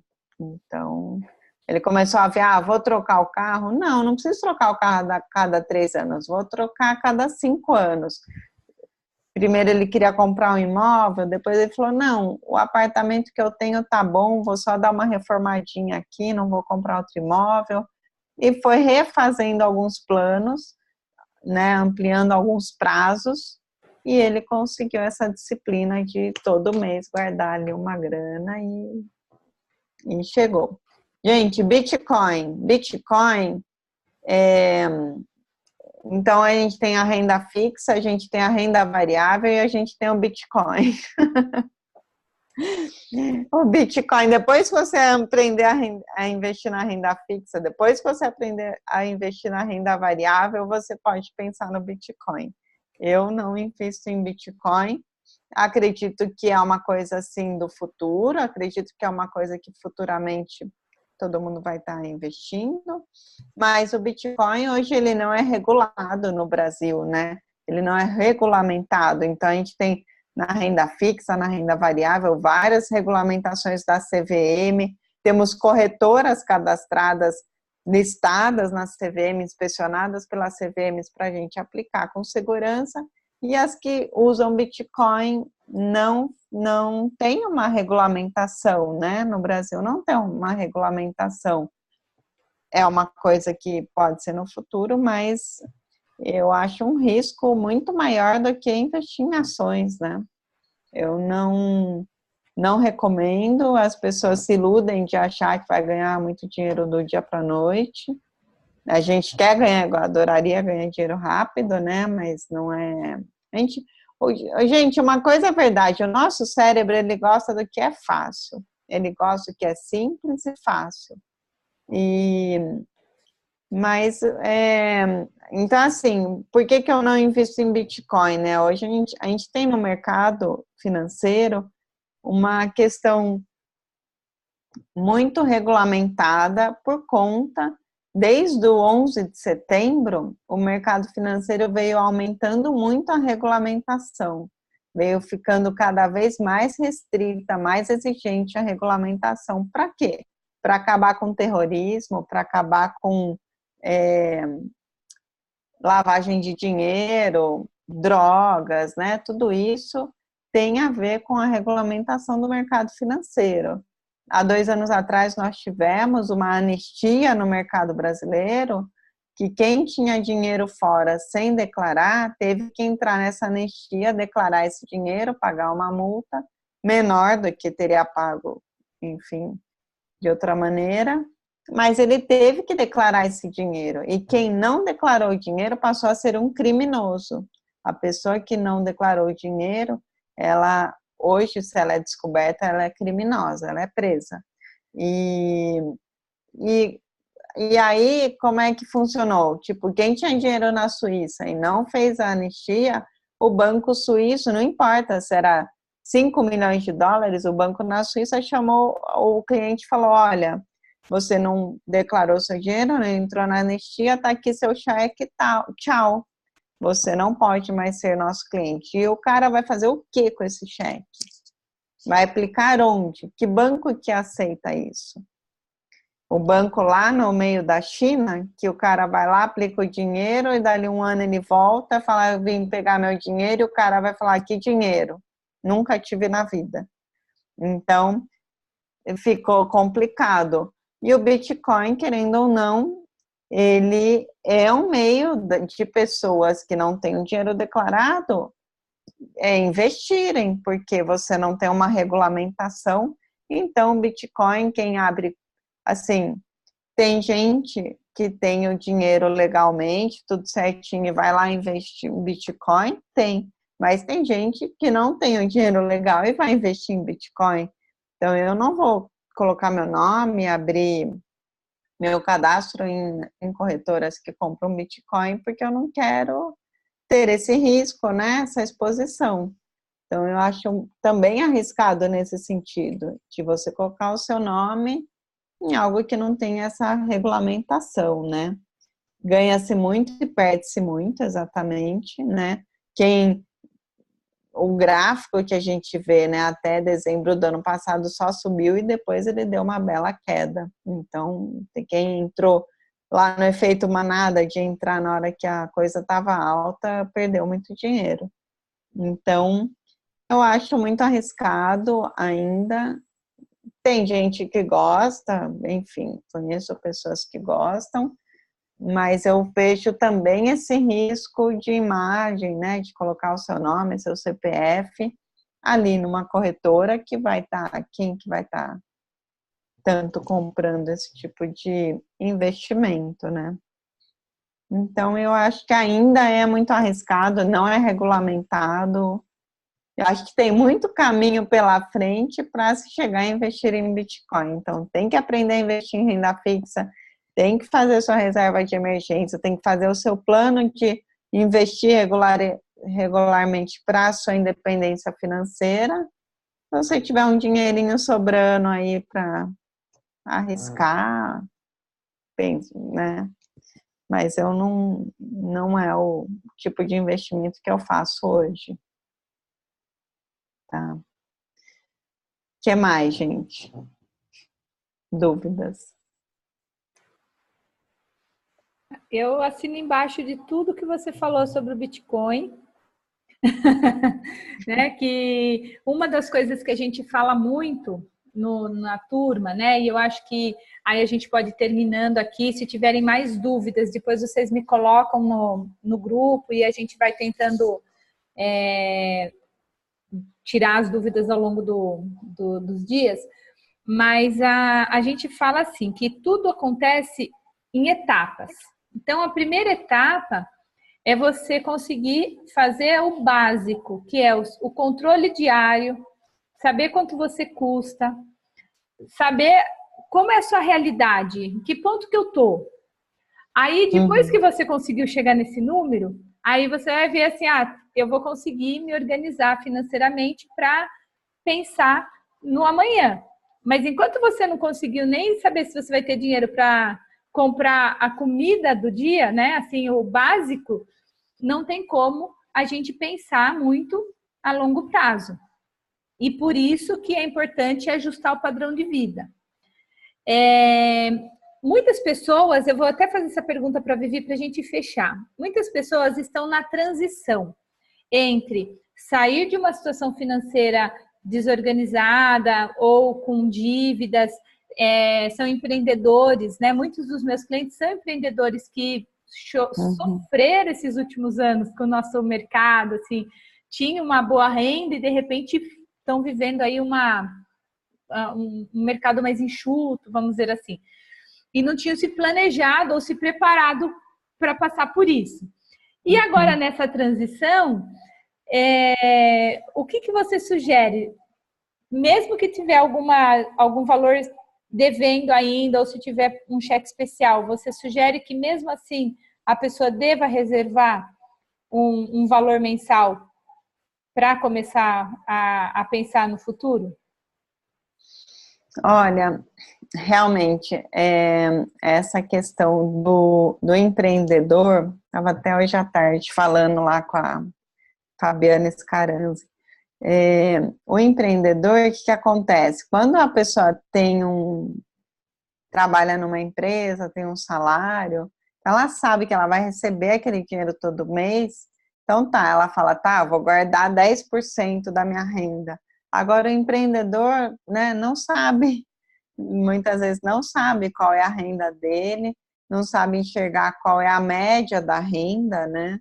Então, e não tem esse planejamento, não consegue ter essa referência. Então, quanto que eu vou guardar por mês? Mas eu nem sei, nem sei quanto que eu vou ganhar, então como que eu vou planejar quanto que eu vou ganhar? E se eu for ficar esperando sobrar na conta, não vai sobrar.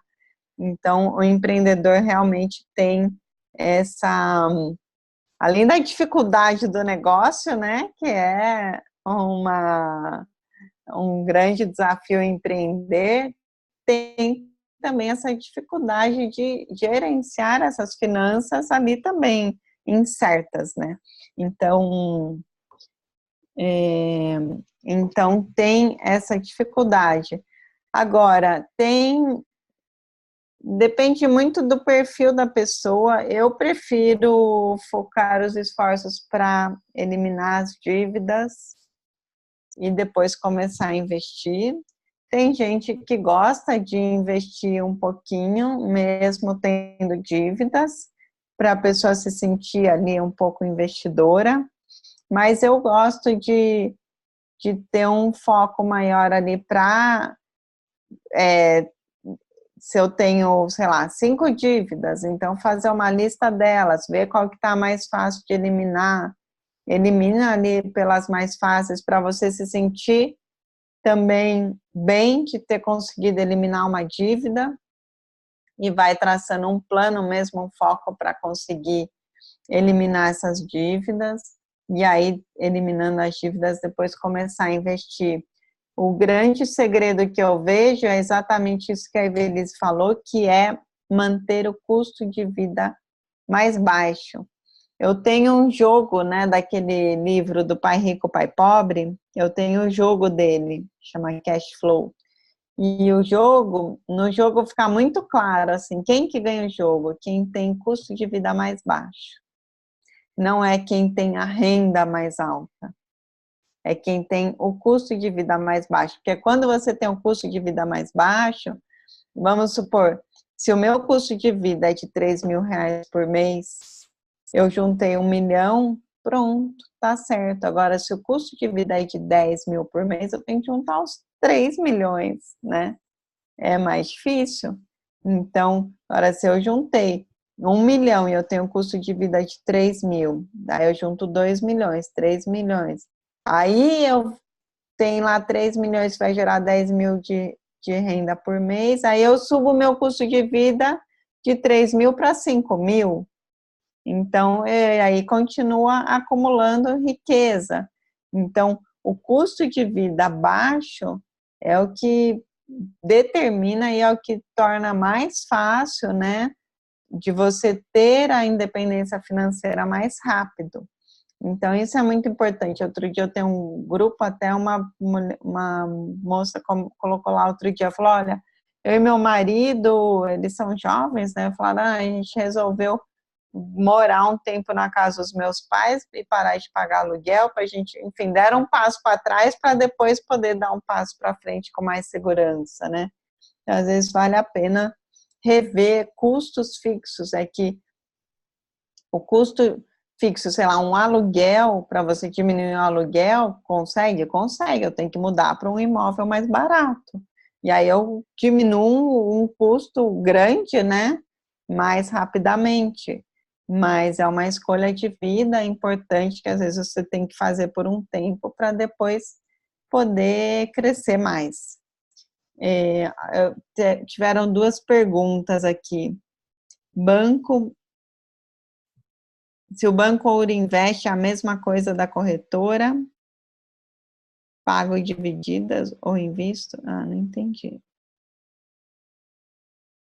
Solange. A Solange, acho que ela perguntou se o Ouro Invest é a mesma coisa de corretora, é uma pergunta. E Tá. se pago dívidas ou invisto, você já respondeu. Sim. O Banco Ouro Invest, ele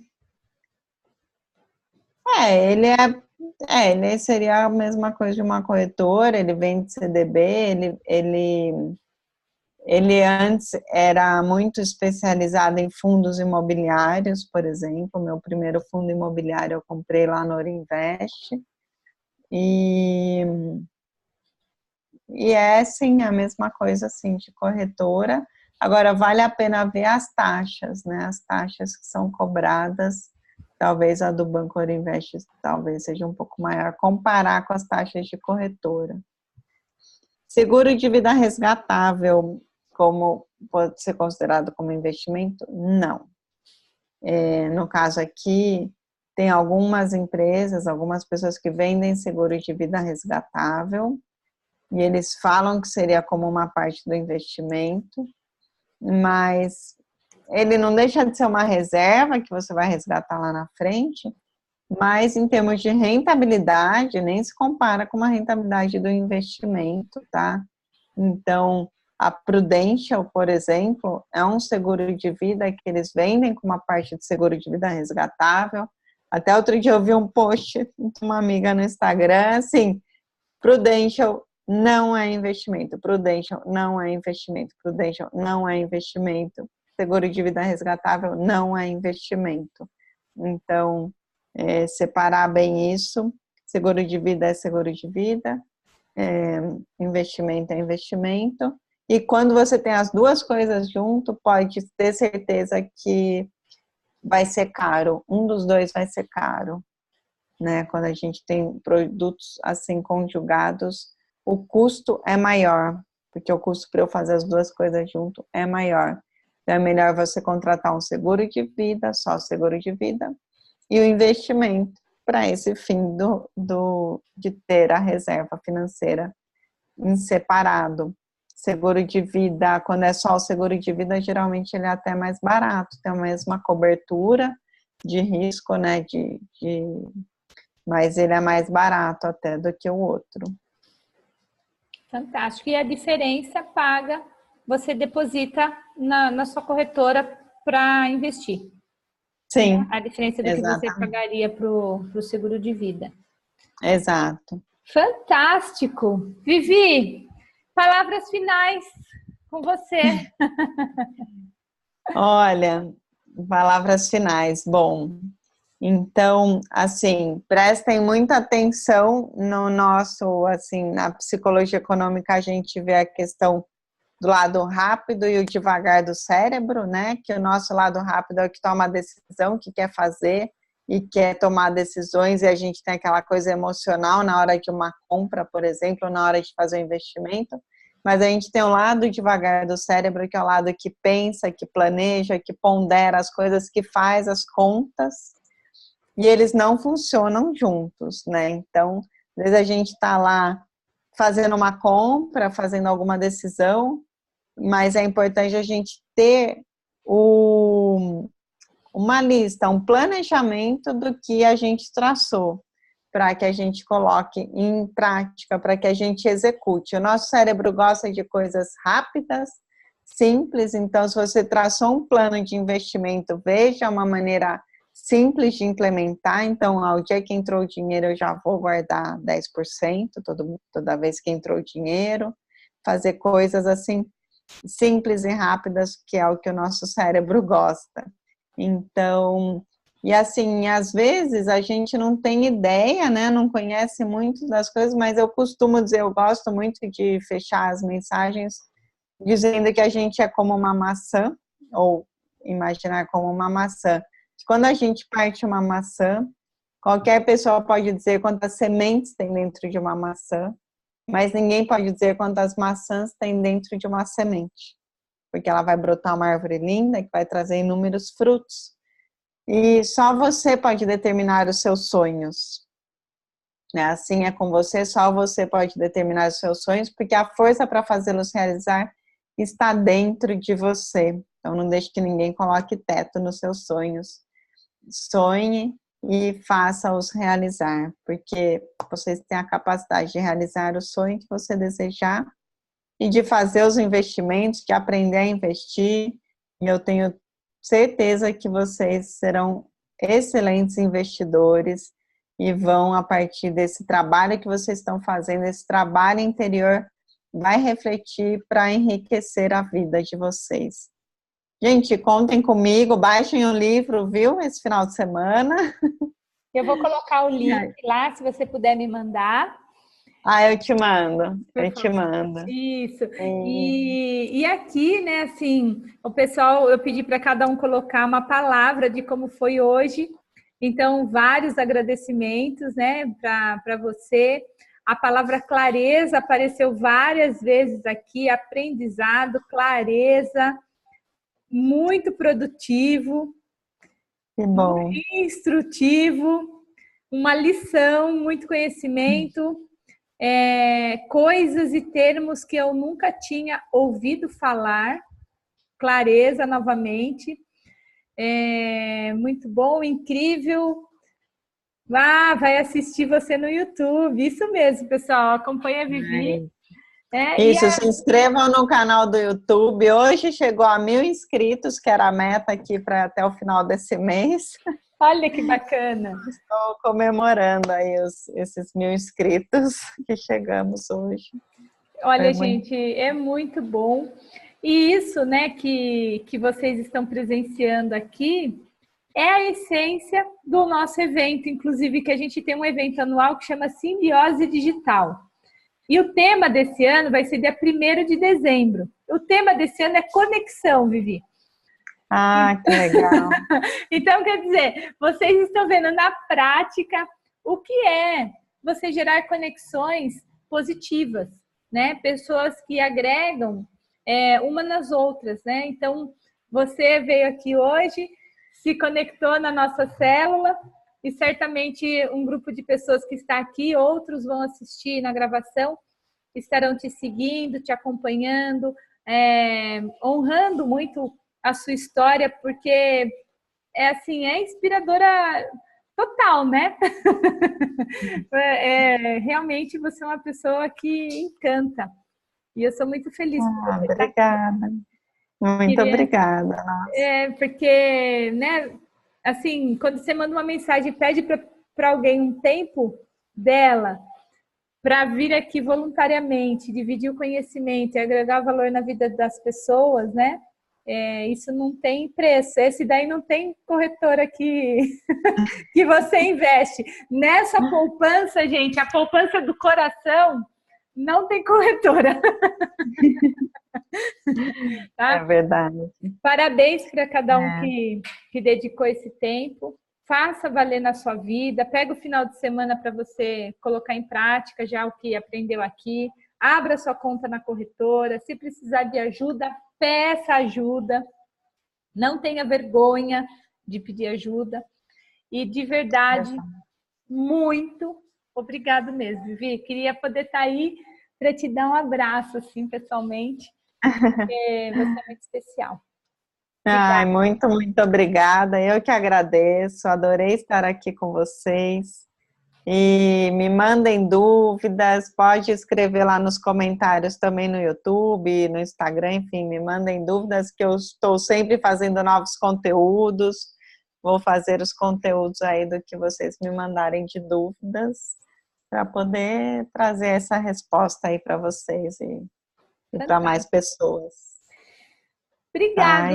Então, nossa, também agradeço muito ao convite, Evelise, muito, muito obrigada mesmo pelo convite. Foi um grande prazer estar aqui com vocês e sempre que precisar pode me chamar que a gente vai se falando. Pra gente você não pode falar isso, porque quem me conhece já sabe que vergonha não tenho. Sabe aquela coisa por educação, assim? Eu falo, não faça isso. Porque a pessoa pergunta, você quer? Eu falo, quero. Essa parte de por educação. Falei por educação. Eu falo, não caia nessa armadilha comigo, porque eu aceito. Mas eu sei que é sincero. Muito obrigada, gente. Uma boa noite. Eu vou parar de gravar.